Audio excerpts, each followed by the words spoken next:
శుభోదయం. క్రీస్తు యేసునందు ప్రియమైన దేవుని బిడ్డలారా, మన రక్షకుడైన యేసు క్రీస్తు యొక్క పరిశుద్ధ నామములో మీ అందరికీ ఉదయకాల శుభాలు తెలియజేస్తున్నాను. మన టిఎల్సి అనుదిన ఆహారంలో దేవుని యొక్క వాక్యాన్ని ఈ ఉదయం మన జ్ఞాపకం చేసుకుందాం. మత్తయి సువార్త 5వ అధ్యాయం 5వ వచనాన్ని చదువుకుందాం. సాత్వికులు ధన్యులు, వారు భూలోకమును స్వతంత్రించుకుందరు. దేవుని బిడ్డలారా, ఈ ఉదయం దేవుడు నీతో నాతో చాలా శ్రేష్టమైనటువంటి మాట జ్ఞాపకం చేస్తున్నారు. మనం చదివినటువంటి జ్ఞాపకం చేసుకున్న మాటలో 2 విషయాల్ని జ్ఞాపకం చేయబడుతున్నాయి. ఒకటి సాత్వికులు ధన్యులు అనేటువంటి మాట. సాత్వికులు అంటే ఎవరు? ఈ భూమి మీద దేవుని బిడ్డలారా, మరి సాత్వికత కలిగి ఉండటం అనేటువంటిది మరి ఒక గొప్ప సాదృశ్యం.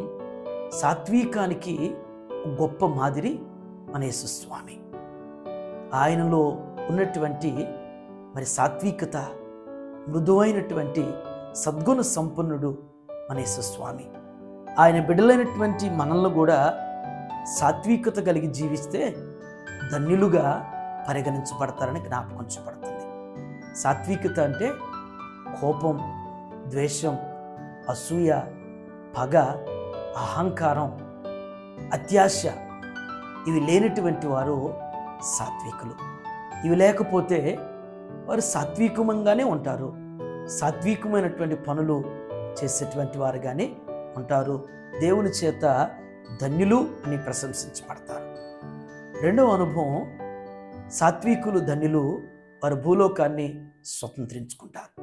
పెద్దవారు ఒక సామెత జ్ఞాపకం చేస్తారు. మన నోరు మంచిదైతే ఊరు మంచిదవుతుందంట. మన మాట్లాడే విధానం బాగుంటే, మన మాట ఎదుటివారికి మరి నొప్పి కలిగించే విధంగా లేనప్పుడు అనేకులు మనల్ని ఇష్టపడతారు. అనేకులు మన సంభాషణని ఇష్టపడుతూ ఉంటారు. అనేకులు మనతో స్నేహం చేయటానికి ఇష్టపడుతూ ఉంటారు.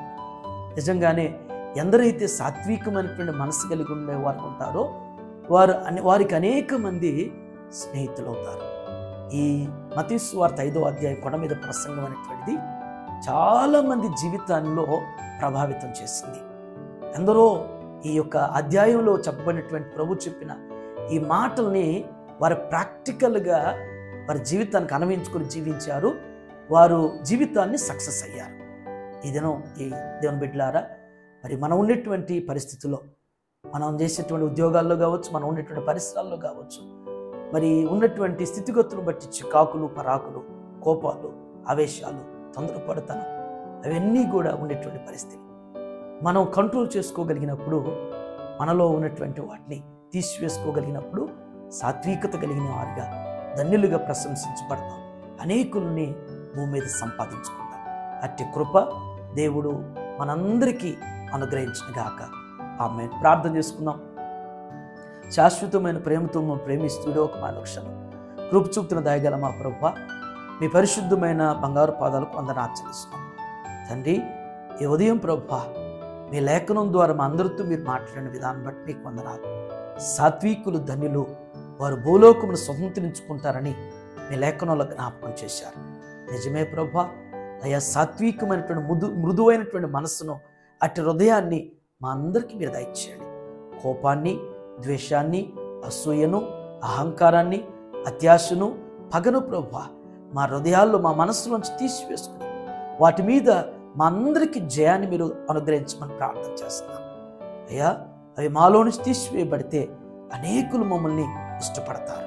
అనేకుల్ని మేము పొందుకోగలుగుతాం. అనేకులతో అయ్యా మరి చక్కటి సహవాసం మేము కలిగి ఉంటాం.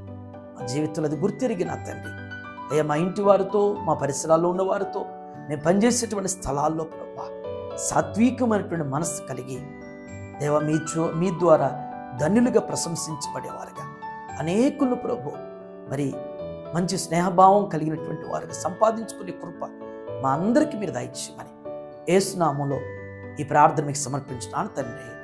ఆమేన్. God bless you all.